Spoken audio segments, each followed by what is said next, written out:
অলিম্পিকে হতাশাজনক পারফরমেন্স শেষে বিস্ফোরক তথ্য দিলেন বাংলাদেশি অ্যাথলেট ইমরানুর রহমান।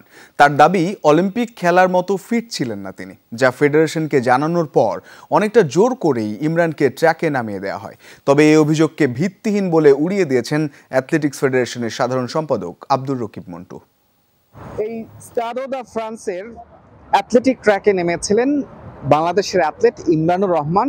100 মিটার স্প্রিন্টে তিনি হিটে ষষ্ঠ হয়েছেন, তার হিটে তিনি ষষ্ঠ হয়েছেন এবং সবচেয়ে বেশি যেটি অবাক করেছে, তিনি সময় নিয়েছেন 10.73, যেটি তার ক্যারিয়ার বেস্ট টাইমিংয়ের চেয়ে অনেক বেশি। এরপরই একটু অবাক লেগেছে বিষয়টা, ইমরানের এরকম হতাশাজনক পারফরমেন্স আসলে কেন হলো, যেটার ব্যাখ্যা, যেটার উত্তর ইমরান নিজেই দিয়েছেন। তার দৌড় শেষে তিনি মিক্সড জোনে এসে গণমাধ্যম কর্মীদের কাছে রীতিমতো বিস্ময়কর এবং বিস্ফোরক মন্তব্য করেছেন, তথ্য দিয়েছেন। সেটি হচ্ছে, তিনি নাকি এই অলিম্পিকের জন্য ফিট ছিলেন না এবং তার প্রস্তুতি এবং তার অনুশীলন পর্যাপ্ত ছিল না। সবচেয়ে বড় যে কথা, তার একটি শারীরিক সমস্যা ছিল, চিকিৎসা বিজ্ঞানের ভাষায় আমরা যেটিকে বলি হার্নিয়া, এবং তার প্রশিক্ষক এবং তার চিকিৎসক তাকে নাকি বলেছিলেন যে তার অপারেশন করা দরকার। কিন্তু ইমরানের ভাষ্য অনুযায়ী ফেডারেশন তাকে সেই সুযোগটি দেয়নি, অনেকটা জোর করেই নাকি এই অলিম্পিকের অ্যাথলেটিক ট্র্যাকে তাকে নামিয়ে দেওয়া হয়েছে।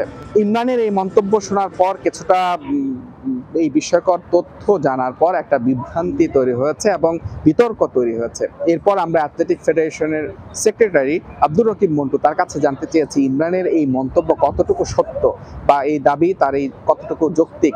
আর তিনি কিন্তু একেবারে অস্বীকার করেছেন এবং বলেছেন এটি একান্তই একটা ভুল বোঝাবুঝি এবং এরকম কোনো কিছু হয়নি। তাকে জোর করে ট্র্যাকে নামানোর কোনো সুযোগই অ্যাথলেটিক ফেডারেশনের ছিল না। অ্যাথলেটিক ফেডারেশন তারা নাকি সেটি করেওনি। তবে বিষয়টা এখানে হয়তো থেমে যেতে পারত। ইমরানের মন্তব্য বা তার বক্তব্য একেবারে মেনে নেওয়ার মতো কোনো কারণ নেই। তিনি এই প্যারিসে আসার পর তিনি কিন্তু বেশ কয়েকবার কথা বলেছেন গণমাধ্যম কর্মীদের সঙ্গে এবং তিনি দোয়া চেয়েছেন, বলেছেন তার ক্যারিয়ার বেস্ট টাইমিং করতে চান, সবচেয়ে ভালো পারফরমেন্সটা এই অলিম্পিকের মঞ্চে তিনি করতে চান।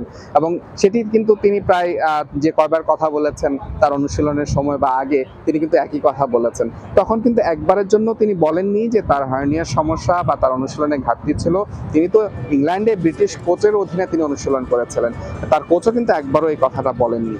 এখন যখন তার টাইমিংটা খুব বাজে হলো এবং তার সন্তোষজনক পারফরমেন্স তিনি উপহার দিতে পারেননি, এরপরেই তিনি এই কথাটা বলেছেন। তবে এখানে ইমরানের বক্তব্যকে উড়িয়ে দেওয়ার সুযোগ নেই, ফেডারেশনের বক্তব্যকে উড়িয়ে দেওয়ার সুযোগ নেই বা একেবারে মেনে নেওয়ারও সুযোগ নেই।